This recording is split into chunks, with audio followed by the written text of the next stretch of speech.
my people, welcome back to the news channel, and this is Fightïñg Concept TV, where you get the latest and the hottest news.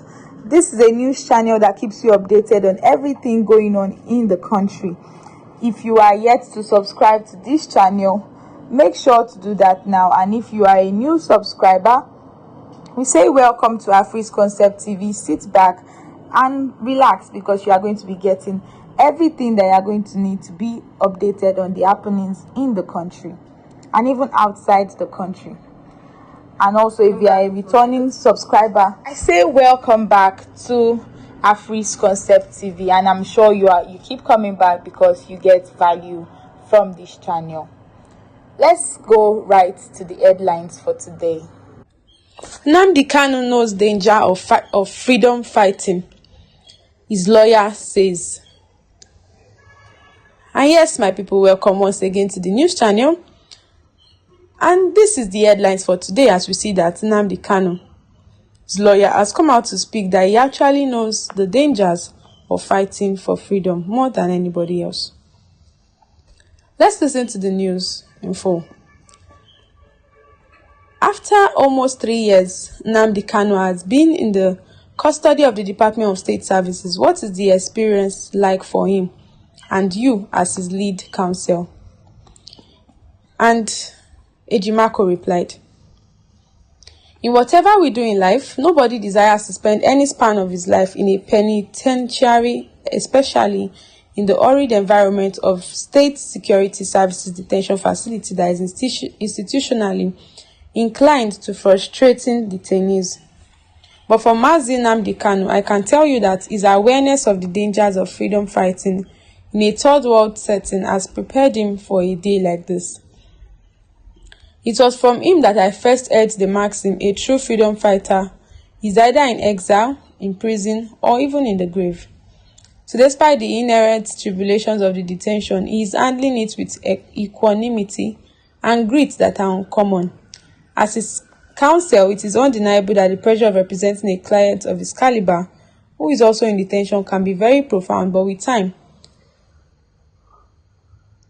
I have found the verve to stay the course and remain upbeat." Question 2. Kanu has asked the federal government for a political solution. Can you elaborate on how we came about this? He responded, "Nnamdi Kanu never asked for a political solution. He didn't even speak in court as he did last time. What happened in court on June 19, 2024 was that the judge wanted to find out if the parties, that is the Nigerian government and Nnamdi Kanu, had considered such an option. And she directed the question to me, so I stated what was the gospel truth. The prosecutor, Adegboyega Awomolo's son, and I had once discussed it briefly. And the son confirmed that indeed we did have such a conversation briefly in court during one of the previous hearings. On further questions by the judge, the son said that the ultimate decision on such a matter lies with the Attorney General of the Federation. The people twisting this thing and waxing negative on it have to bear in mind that the judge is empowered by Section 17 of the Federal High Court to promote reconciliation or amicable settlements between parties in a dispute, whether criminal or civil. The provision states that in any proceeding in the court may promote reconciliation among parties and encourage and facilitate the amicable settlement thereof. This is the clear black letter law that triggered the robust conversation between the parties and the court on 19th of June.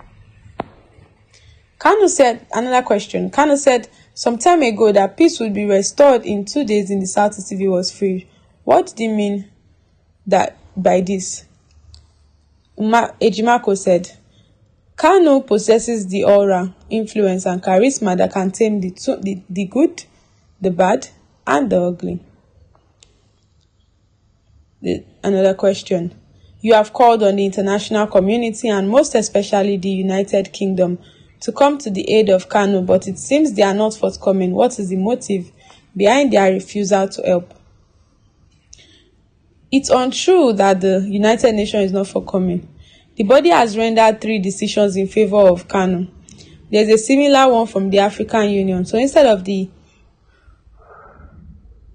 UN and AU, it is the Nigerian government that is not forthcoming in implementing those decisions, which is a flagrant breach of Nigeria's treaty obligation. Another question: how come he looks refreshed every time he comes to court? Isn't that a sign that the DSS is taking good care of him? And he responded, as the saying goes, looks can be deceiving. However, the secret to Kanu's good looks may lie in his genes, the strength of his mind, and the grace of God.